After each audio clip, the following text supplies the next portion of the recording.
Hello guys, magandang hapon sa lahat. Ayan, so meron tayong order. Ayan, so papunta tayo ng Toril ngayon kasi meron tayong customer doon. Okay? Yung order niya po is yung 9,500 na package. Ayan, so sa 9,500 na package, ito yung kasama na outdoor extender dyan. Ayan, so yan yung Compass EW73.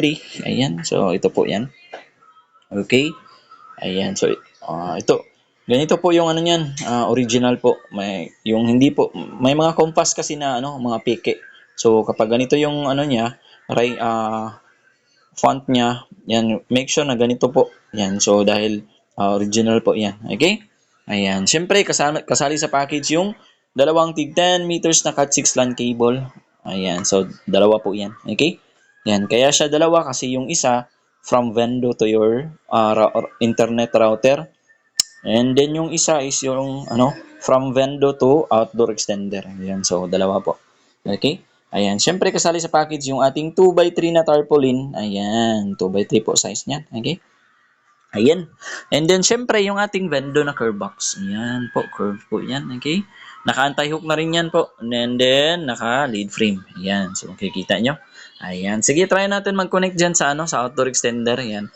Yung gusto pala ipangalan ng, ano, ng customer dyan sa outdoor extender niya, kung saan makikita din kung saan mag-connect yung mga customer. Ayan. Okay. Ayan. Wait natin. Ayan, so yan yung, yan, kita nyo? AGM Piece Wi-Fi. Yan, so yan yung AGM Store Piece Wi-Fi. Yan yung gusto niya ipangalan. Ayan, connect tayo dyan sa, ano, sa AGM Piece Wi-Fi. Ayan, so a few seconds, syempre, magpa-pop up yan sa customer portal. Okay? Ayan, bakit? Okay, ayan. So kapag may internet, syempre, magpa-pop up yan. Okay? Ayan, click natin yung vendor rates. Ayan, so ito yung default rates ng vendor po. Hindi mo yan baguhin mismo sa admin panel ng vendor. Ayan, kung gusto mo, if ano yung gusto mong rates, yan, pwede po mo yan ma-edit doon sa admin panel. Okay? Ayan, so kapag maghulog na ng coins, click natin yung insert coin button. Yan.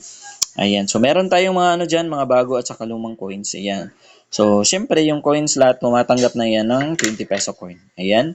Sige, hulog tayo. Ayan, click natin yung insert coin. Ayan. Okay, pag lumabas yung timer, yan, pwede ka na maghulog ng coins. Hulog ako ng 20 peso coin. Ayan. Okay, yung ano, bagong 10 peso coin. Ayan. Tapos yung ano, lumang 10 peso coin. Ayan. And then yung bagong 5 peso coin na circle. Okay, tapos yung lumang 5 peso coin. And then yung ano, yung bagong 5 peso coin na nonagon. Ayan. And then last one is yung dalawang 1 peso coin na bago at saka luma. Ayan. Sige, hulog natin. Ayan. And then ayan. So kapag wala ka na ihulog na coins, click mo yung done. Ayan, click mo yung done. Ayan. So, a few seconds, syempre, mag-i-exit yan. May mga phone na mag-i-exit yan. And then, may mga phone din naman na, automatically, yan siya, mag-connect sa status. Ayan. So, refresh mo lang. Okay, nandun na yung status. Ayan. Kita dyan. Kita natin. Ayan. So, connected ka na. Okay. Ayan. So, sige, try natin mag-play ng video. Okay, para makita ng customer natin at makita niya rin na gumagana yung vendor. Ayan, punta tayo sa Pure Tuber para wala ng ads. Automatically magpi-play yung video. Ayan. Wait lang, refresh ko lang yung yung mga videos. Ayan, sige.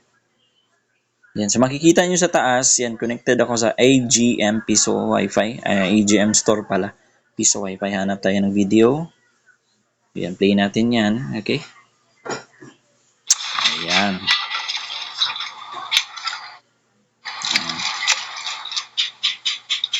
Ayan, so makita nyo, nag-play yung video. Ayan, play ulit tayo ng isa. Ayan, play natin yan. Okay, nag-click ko na pala. Ayan, so wait natin a few seconds. Ayan.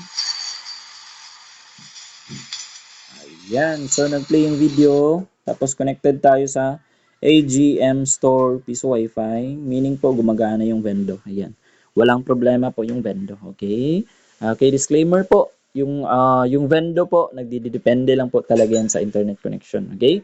Kapag malakas po yung internet connection nyo, syempre, yung Vendo, malakas rin. Ayan. So, and then yung mga outdoor extender pala, ayan, depende po yan sa area. If open area basis po. Okay? Ayan. So, kapag wala pong harang, syempre, ano po yan, malawak po yung range niya. Okay? Ayan. So, again po, customer ito from Turil, Davao City. Ready na po for delivery bukas yung order niya na 9,500 na package. Ayan. So, kung gusto niyo po pala mag-inquire regarding po sa mga packages natin, feel free to contact po. Ayan. So,